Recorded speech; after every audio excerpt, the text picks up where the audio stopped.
Assalamu alaikum. Avec vous, Madame Derkaoui Kia. Donc, dans cette vidéo, on va terminer sur le domaine de la recherche d'informations. On avait déjà vu la notion d'indexation, qui est une étape très importante dans le processus de développement d'un système de recherche d'informations. Aujourd'hui, on va voir le fichier inverse, qui est un fichier généré à la suite de l'étape d'indexation. Donc, on va voir c'est quoi un fichier inverse et quel est son principe, bien sa structure. Bien, donc le plan du cours est le suivant. Premièrement, on va définir que veut dire un index tout court, c'est-à-dire l'index classique. Puis, on va définir l'index inverse, c'est-à-dire qui vient, pour améliorer l'index classique. Puis, on va voir pourquoi ce fichier inverse, quel est son principe, c'est-à-dire le principe du fichier inverse. On va donner un petit exemple pour voir la structure du fichier inverse. Puis on va voir la différence entre un index tout court, c'est-à-dire un index classique, et un index inverse. Puis les avantages de ce fichier inverse. Et on va essayer de le pratiquer sur le modèle booléen de base et le modèle booléen étendu. Bien. Donc premièrement, on va se rappeler sur l'étape d'indexation. Donc dans l'étape d'indexation, on effectue certains pré-traitements sur les documents et les requêtes. Cette opération vise à construire une structure d'index qui permet à retrouver très rapidement les documents incluant les mots demandés, c'est-à-dire par l'utilisateur bien sûr. Bon, déjà, l'indexation en général, c'est le fait de transformer les différents, c'est-à-dire documents du corpus, qui sont, c'est-à-dire des documents hétérogènes, en une structure. Donc on peut dire que c'est une structuration. L'indexation, c'est une structuration, ou bien une formulation, ou bien une représentation. C'est-à-dire on va passer du corpus qui est formé d'une façon, c'est-à-dire quelconque, et on va lui donner une forme, bien une structure, ou bien une représentation avec une certaine, c'est-à-dire avec certains concepts. Bien. Donc, le résultat de l'indexation est la génération d'un index. Très bien. Donc, la structure d'index est le fait de créer une forme. Donc, c'est une structure. Donc, c'est une formalisation, c'est une représentation, c'est une structuration. Donc, l'index est le fruit ou bien le résultat de l'indexation. Donc, c'est une structure. Donc, l'index est une structure. Chaque mot est mis en correspondance avec les documents qui le contiennent. Ça, c'est sémantiquement. Donc, un index, il contient, c'est-à-dire pour chaque mot, bien chaque terme d'indexation, sa correspondance avec les documents qui les contiennent, ou bien qui le contiennent. Bien. Donc, que veut dire un index? L'élément important dans la recherche d'informations est la manière dont l'index doit être organisé, c'est-à-dire techniquement stocké. Parce que l'index, en fin de compte, c'est un fichier. Donc, comment il est structuré ce fichier, ou bien comment il est stocké? Donc, c'est important de savoir comment il est stocké pour pouvoir répondre efficacement aux requêtes des utilisateurs ou bien des users. En général, les internautes. Parce c'est-à-dire, on est dans le domaine de la recherche d'informations numérique, si je puis dire, c'est-à-dire dans la bibliothèque électronique. Bien. Donc, un des acteurs de ce système de recherche d'informations, c'est l'internaute ou bien l'utilisateur du computer ou bien l'user en anglais. Donc, l'index est très important dans le développement d'un système de recherche d'information. Donc, en effet, la structure d'index détermine la méthode d'indexation et caractérise la performance des SRI. Donc, c'est très important. Les fichiers d'index utilisés dans le système de recherche d'information, ils évaluent la performance de ce système de recherche d'information. Donc, c'est très important de bien choisir une structure de cet index ou bien de ce fichier index. Une structure qui soit facile à manipuler et qui nous donne une recherche dans un temps rapide et avec les documents pertinents. Bien. Donc, les index de recherche sont des fichiers ordonnés contenant les caractéristiques des documents et les relient aux documents traitant les mêmes sujets. Donc, l'indexation automatisée repose sur la notion de fichier inverse. Donc, pour le moment, on a parlé d'index tout court. C'est l'index classique qui est un fichier ordonné, c'est-à-dire qui contient les termes d'indexation d'une façon ordonnée. Maintenant, En général, les navigateurs ou bien les moteurs de recherche utilisent des fichiers inverses. C'est quoi un fichier inverse? Donc, il existe plusieurs structures de fichiers index, entre autres, ou bien les structures les plus importantes, ou bien les plus utilisées. Il y a le fichier séquentiel, le fichier de signature et le fichier inverse. Dans ce cours, on va détailler la notion de fichier inverse. Donc, restons toujours sur la notion de l'index. Dans sa forme la plus simple ou bien classique, un index est tout simplement une structure de données qui nous donne pour chaque mot ou bien chaque terme d'indexation trouvé dans un corpus la liste des documents où il se trouve. Donc un index inversé peut prendre plusieurs formes. Certains index peuvent nous donner que la liste des documents où les mots apparaissent. D'autres vont aussi donner la position des mots dans les documents. Donc le fichier inverse ou bien l'index inversé, donc c'est un index ordonné et qui contient la liste des documents où les mots apparaissent. Pourquoi utiliser le fichier inverse plutôt que l'index tout court? Donc la recherche d'un mot dans des dizaines de documents pouvait prendre plusieurs minutes ou bien c'est-à-dire beaucoup de temps. Imaginons maintenant une recherche sur le web parmi par exemple 8 milliards de pages web par exemple. Donc c'est sûr que ça sera très très lent. Donc il faut donc une structure de données particulière appelée index inversé qui, pour un mot donné ou bien un terme d'indexation donné, nous donne directement la liste des documents où il apparaît et ce sera très rapide. Donc pourquoi utiliser un fichier inverse? C'est pour pouvoir rendre la recherche plus performante, c'est-à-dire plus rapide et il nous retourne les documents qui contiennent le terme d'indexation. Donc, continuons toujours. La recherche d'un mot dans un long document prend un temps considérable, même lorsque cette tâche est effectuée par un programme informatique. Imaginez à présent le temps que cela prendra ou bien prendrait pour un moteur de recherche d'identifier des mots ou des expressions parmi plusieurs milliards de pages web. Donc, vous voyez ici qu'on est en train d'utiliser, c'est-à-dire les bases de données volumineuses ou bien la big data ou bien, c'est-à-dire un stockage volumineux. Donc la recherche électronique ou bien numérique d'un moteur de recherche dans une big data prend beaucoup de temps. Et cette lenteur, c'est-à-dire va fatiguer l'internaute ou bien l'utilisateur. Donc la lenteur du processus de recherche affectera l'expérience d'utilisateur. C'est pour cela, il faut se dire éviter, notre but, c'est-à-dire le but d'un système de recherche d'information, c'est le fait de répondre à la requête de l'utilisateur, mais bien sûr en respectant ou bien, c'est-à-dire en répondant aux deux règles importantes. Il faut que l'utilisateur soit satisfait, donc, c'est-à-dire il faut que le SRI lui retourne les documents pertinents, mais aussi dans un temps raisonnable, pratique. C'est-à-dire, je ne veux pas obtenir un document pertinent, mais dans un temps très lent. Ça va me fatiguer, ça va m'inciter à quitter ce SRI ou bien ce navigateur ou bien ce moteur de recherche. Donc, la lenteur du processus de recherche affectera l'expérience de l'utilisateur. C'est pour cela que pour éviter cette lenteur, on a pensé à utiliser l'index inversé. Donc, l'index inversé a été créé pour rendre le système de recherche d'information plus rapide. Bien, cette structure de données, qui est le fichier inversé, permet de rechercher rapidement de l'information, quelle que soit la fréquence du mot ou de l'expression recherchée. En parenthèse, la requête. Dans la base de données ou bien la big data, ou bien le corpus. Donc, les moteurs de recherche les plus connus comme Google, Bing, Yahoo et tous les principaux moteurs de recherche possèdent un index inversé.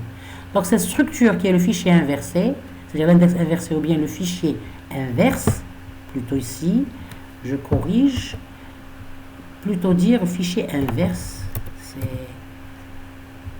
c'est par convention.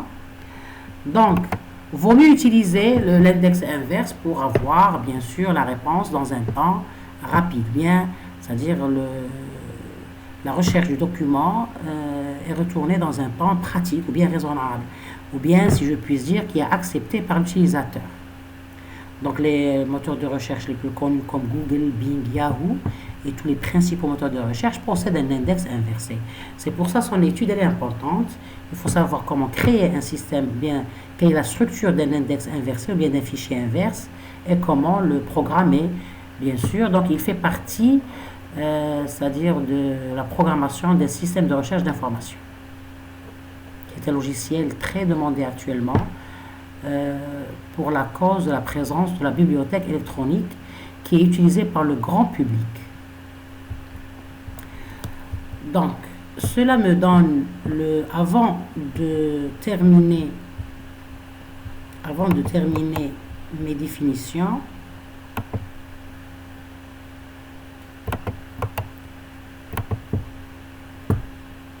j'aimerais bien ici parler de la notion qualité,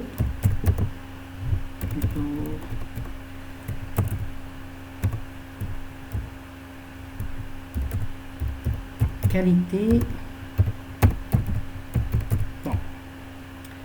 Parce que je viens de dire maintenant, pour que le système de recherche soit performant, donc pour que le SRI, le système de recherche d'information, soit performant, la réponse à la requête de l'user ou bien l'utilisateur, bien l'internaute, doit respecter les règles suivantes. Ok, je corrige ici, c'est la réponse. Ici, règles. Bien. Quelles sont ces règles qui sont conformes avec la performance de tout logiciel, la qualité de la solution, bien de la réponse, parce que la solution ici, c'est la réponse à la requête. Donc ici, notre solution ici, c'est la réponse à la requête. Mais, parce qu'on peut toujours avoir la réponse, mais dans un temps considérable. Mais, dans un temps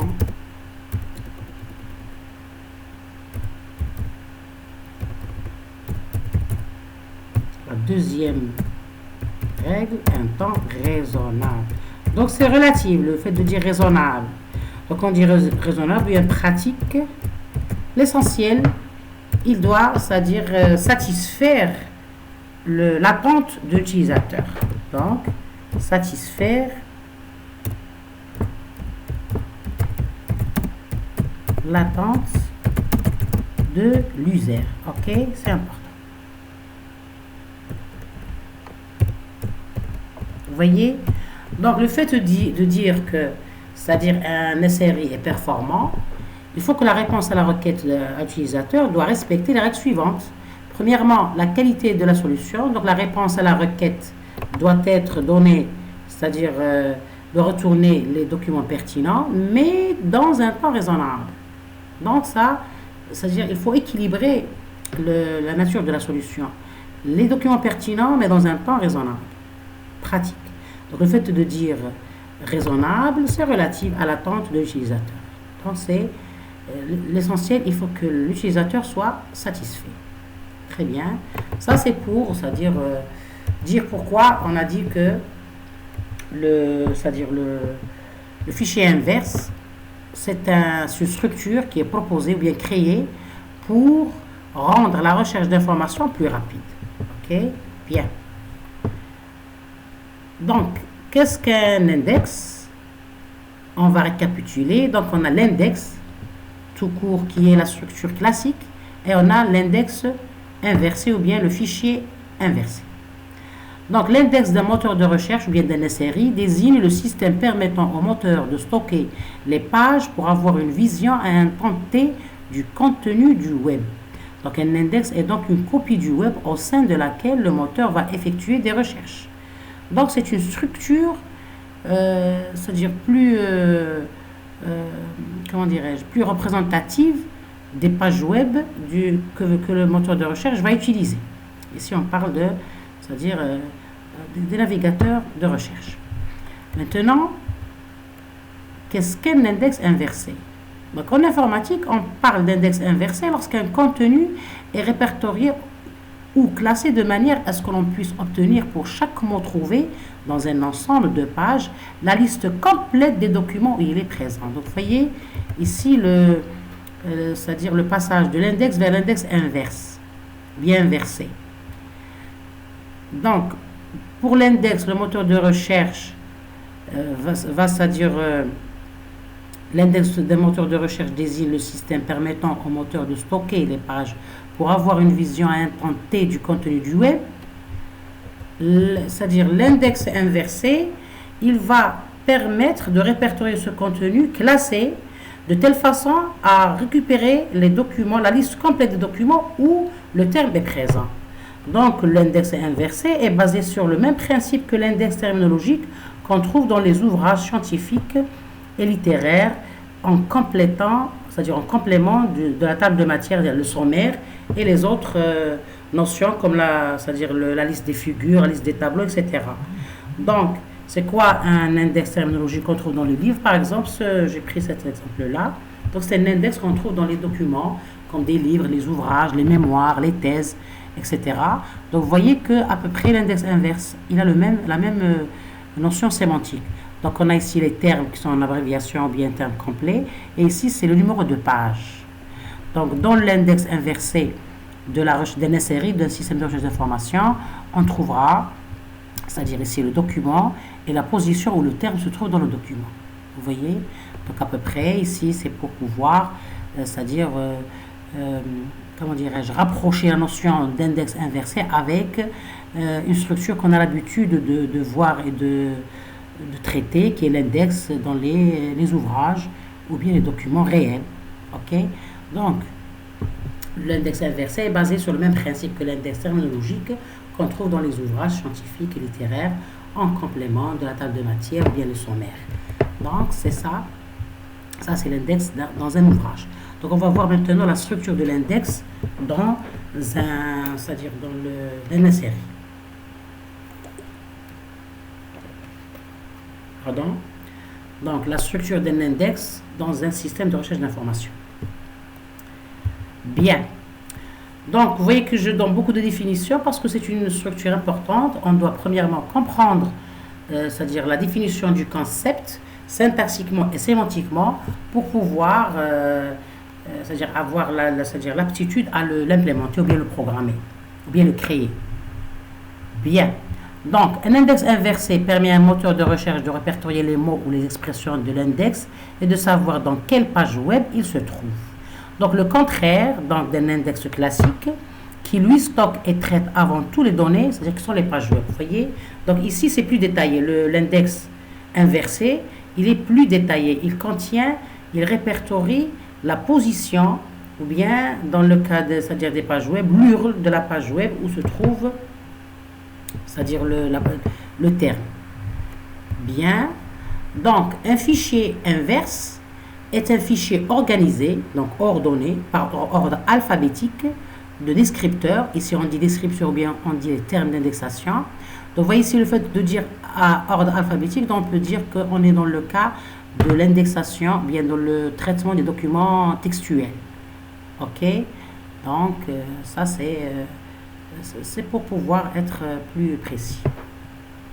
Donc, un fichier inverse est un fichier organisé ou bien ordonné par ordre alphabétique de descripteurs ou bien de termes d'indexation, puis on dit des mots-clés ou bien des mots tout court, derrière lesquels figurent les numéros des documents possédant ces termes.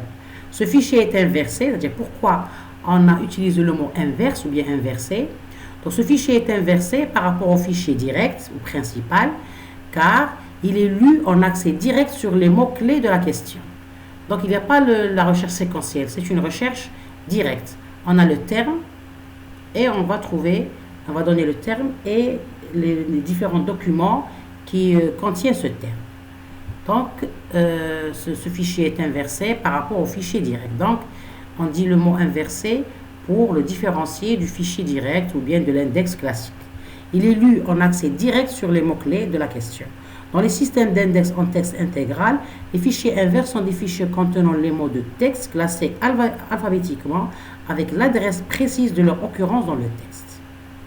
Dans les fichiers inverses, les moteurs de recherche, chaque terme pointe vers les URL des pages qui contiennent le terme. Donc ici, par exemple, dans les documents textuels, dans les fichiers index, on trouve le terme d'indexation avec le document qui le contient. La liste des documents qui le contiennent. C'est-à-dire les pages web dans un moteur de recherche, les fichiers inverses des moteurs de recherche, chaque terme pointe vers l'URL, c'est-à-dire des pages qui contiennent le terme. Donc, vous voyez ici, pour être plus précis, dans les systèmes d'index en texte intégral, si on a un texte, c'est-à-dire le fichier textuel, les fichiers inverses sont des fichiers contenant les mots de texte, les termes, classés alphabétiquement avec l'adresse précise de leur occurrence dans le texte, c'est-à-dire le document plus la position du terme dans le document. Concernant les navigateurs ou bien les moteurs de recherche qui cherchent dans des pages web, chaque terme pointe vers l'URL des pages qui contiennent le terme. Ça, c'est une précision technique. Donc, un fichier inverse, c'est une structure de données. Donc, en fin de compte, un fichier inverse, c'est une structure de données. Le fichier inverse est à la base de la plupart des systèmes de recherche d'informations. Dans cette structure, chaque document peut être représenté par une liste de mots-clés qui décrivent le contenu du document. Si on inverse les mots-clés, la recherche sera rapide, par exemple, stocker ces mots-clés par ordre alphabétique dans le fichier index. Donc, on en tire ici pourquoi on a utilisé le mot inverse. C'est parce qu'on va pas utiliser le fichier index principal, on va l'ordonner d'une façon, c'est-à-dire dans un certain ordre, de telle façon à pouvoir accéder au terme d'une façon directe, pas séquentielle. Donc, en informatique, un index inversé ou bien un fichier inverse est une correspondance entre le contenu, comme des mots, et sa position dans un ensemble de données comme les documents ou un ensemble de documents qui est le corpus. Sur le même principe qu'un index terminologique, on a déjà, c'est-à-dire précisé cela. Le but de l'index inversé ou bien du fichier inverse est de permettre une recherche plein texte plus rapide contre un temps d'insertion de nouvelles données augmenté.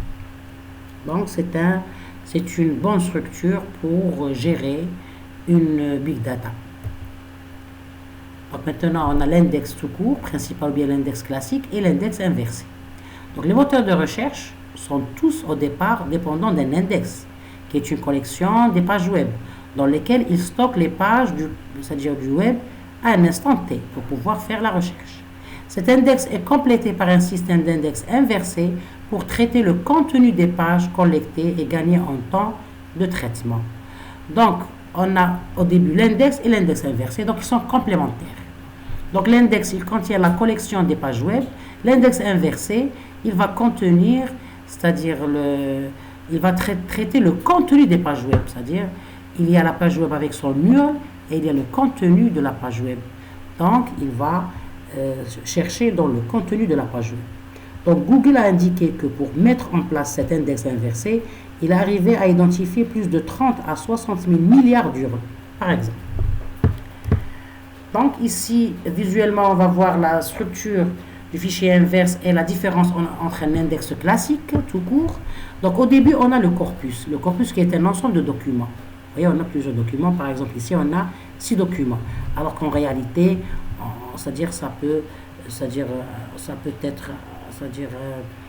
être à des milliards de documents. Mais ici, pour pouvoir illustrer le principe de l'index et l'index inversé ou bien le fichier inverse. Donc, on a ici le corpus qui est formé de plusieurs documents. Donc, l'indexation va générer un index principal, bien classique, qui est une structure, une représentation formalisée qui contient l'ensemble des mots. Ici, les mots de 1 à K sont les termes d'indexation, bien les descripteurs. Et ici, la deuxième colonne contient le numéro du document qui contient ce terme. Donc, on a 3, par exemple, le mot A, il est contenu dans le document 3. Ici, 5, c'est-à-dire le mot 2, il est contenu dans le document 5, ainsi de suite. Maintenant, le fichier inverse, vous voyez qu'il est plus détaillé, il est plus précis. Il contient toujours les mêmes termes d'indexation, les descripteurs, mais ici, il va contenir le document et la position du terme dans le document. Vous voyez? Donc, par exemple, bon, ici, par exemple, c'est le numéro du document, bien la fréquence. La fréquence c'est-à-dire la fréquence, c'est le nombre d'occurrences du mot dans le document. Donc ici, par exemple, on a le nombre d'occurrences du terme 1 dans le document. Le document, c'est 3 dans le corpus plutôt. Donc c'est la TF, c'est le terme de fréquence, c'est la terme de fréquence. Donc ici, c'est une structure de l'index. On a les descripteurs et la fréquence d'occurrence c'est-à-dire du terme dans le document. Donc ici, il est contenu dans 3 documents, documents 1, 4 et 8. Donc avec donc le fichier inverse, il est plus précis, plus détaillé. Il va nous montrer le document qui contient le terme plus la position du document c'est-à-dire la position du terme dans le document. Donc ici, il est contenu, c'est-à-dire dans le corpus, on trouve le mot 1 3 fois. Donc il est contenu dans le document 1 dans la position 3, dans le document 4 dans la position 8 et dans le document 8 dans la position 1. Pour le mot 2, c'est-à-dire notre d'occurrence c'est 5, c'est-à-dire il a une TF, le terme fréquency, c'est-à-dire le terme 2, on le trouve bien, le mot 2, on le trouve 5 fois dans le corpus, mais ici dans le fichier inverse, c'est plus détaillé, c'est-à-dire il va nous donner le nom du document avec la position du terme dans le document. Donc il est contenu dans le document 1 dans la position 1, document 2 dans la position 3, c'est-à-dire 5 fois, jusqu'au document 6. La même chose pour le document 3, ainsi de suite. Donc vous voyez qu'il y a une complémentarité entre l'index et l'index inverse. Donc bien le fichier inverse, la recherche dans un fichier inverse, elle est plus directe et plus rapide. Bien. Donc on va voir après en détail comment on va créer bien la structure de la création de l'index principal et de l'index inverse. Parce qu'il y a plusieurs façons ou bien plusieurs métriques pour les construire ou bien les concevoir. Bon, maintenant quels sont les avantages du fichier inverse? Un index inversé ou bien un fichier inverse, c'est un système utilisé par tous les moteurs de recherche et qui leur permet de calculer plus rapidement quel mot se retrouve dans quelle page web. Une bonne façon d'analyser, c'est-à-dire une bonne façon, un des avantages, c'est la rapidité. C'est plutôt, c'est-à-dire le fait de trouver quel mot dans quel document, ou bien parlant, ça c'est pour un SRI, dans les documents textuels, et pour, par exemple, un moteur de recherche qui cherche c'est-à-dire son mot dans les pages web.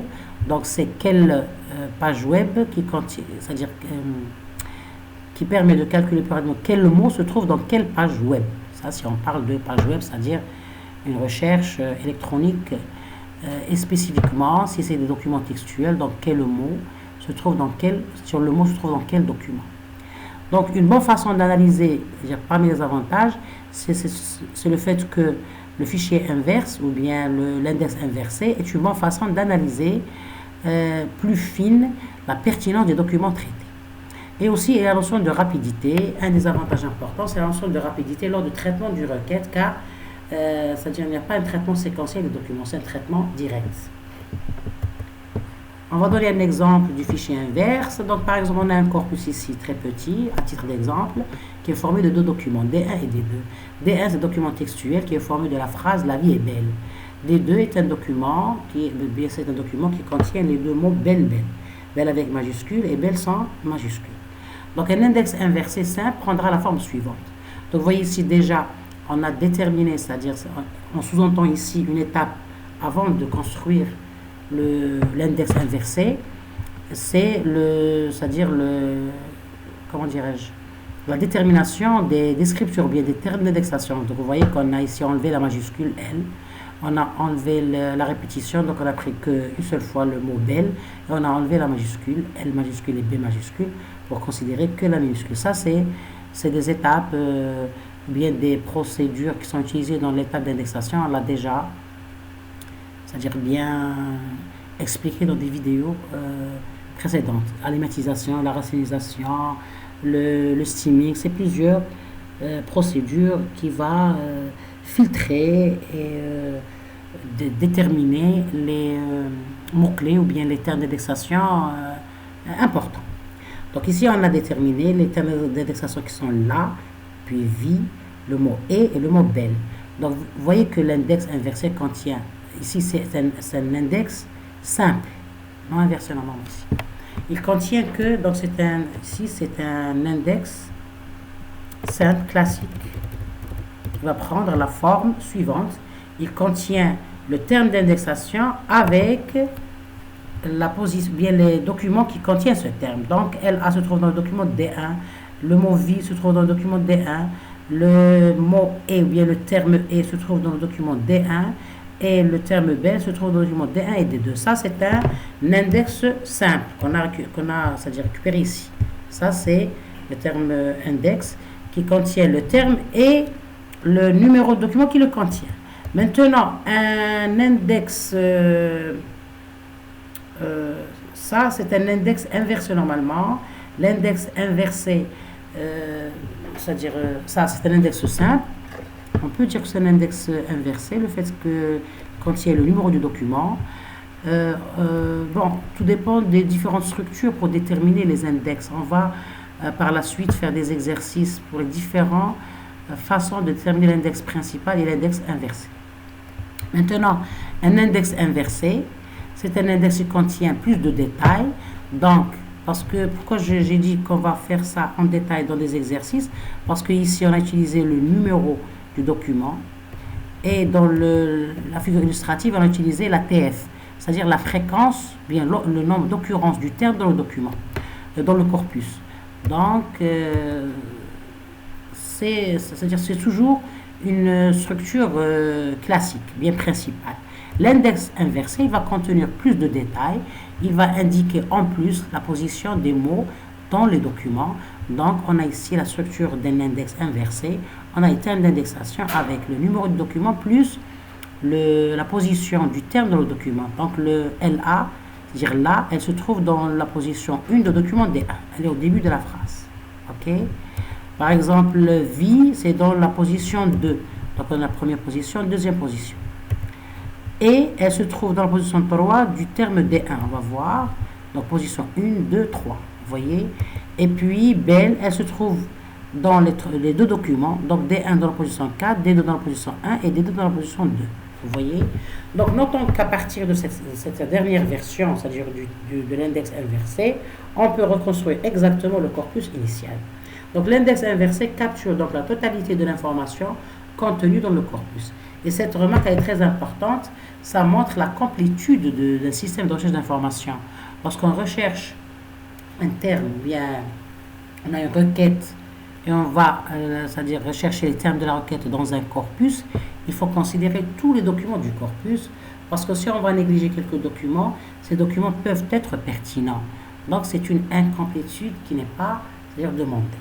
Donc, cela montre que notre index inversé va capturer la totalité de l'information contenue dans le corpus. Ça, c'est une remarque très importante. C'est une caractéristique d'évaluation du SRI. Le SRI gère tous les documents du corpus, ou bien considère tous les documents du corpus. Bien, maintenant, le principe du fichier inverse, ou bien la structure du fichier inverse. Donc, en général, on va analyser les documents du corpus. Comme résultat, on va obtenir un tableau document, ou bien un fichier document avec les termes d'indexation. Donc ici, c'est-à-dire, on va voir premièrement la structure d'un index principal direct, et ici, la structure d'un fichier inverse. Donc la structure d'un tableau direct, on a le document et le terme. Donc on voit la majorité des documents, par exemple les documents de 1 jusqu'à M, on a M documents dans le corpus. Chaque document, il contient les termes d'indexation, de T1 jusqu'à Tn. Dans le tableau inverse, c'est le contraire, c'est terme, document. Donc on a chaque terme et on va mentionner les documents qui contiennent ce terme. Donc on a les termes de T1 jusqu'à Tn, c'est les termes du vocabulaire ou bien descripteur. Ça s'appelle les termes d'indexation ou bien c'est-à-dire le vocabulaire. Et ici, ou bien le descripteur. Et ici les documents du corpus de D1 jusqu'à Dm. Vous voyez ici qu'on a, c'est important de remarquer cette différence d'index. Ici on a M documents et N termes. Vous voyez, c'est pas Kiff kiff. Ça, c'est quelques références bibliographiques que j'ai utilisées pour préparer ces différents, bien pour emprunter ces figures. Donc, ça, c'est une, c'est-à-dire, comment dire, initiation à la notion de fichier inverse. On va voir en détail par la suite des exercices en utilisant les modèles, comme le modèle booléen étendu, le modèle vectoriel et ainsi de suite. Donc, ce cours, c'est surtout pour donner la définition sémantique et structurelle du fichier inverse. Je vous remercie et à la prochaine vidéo.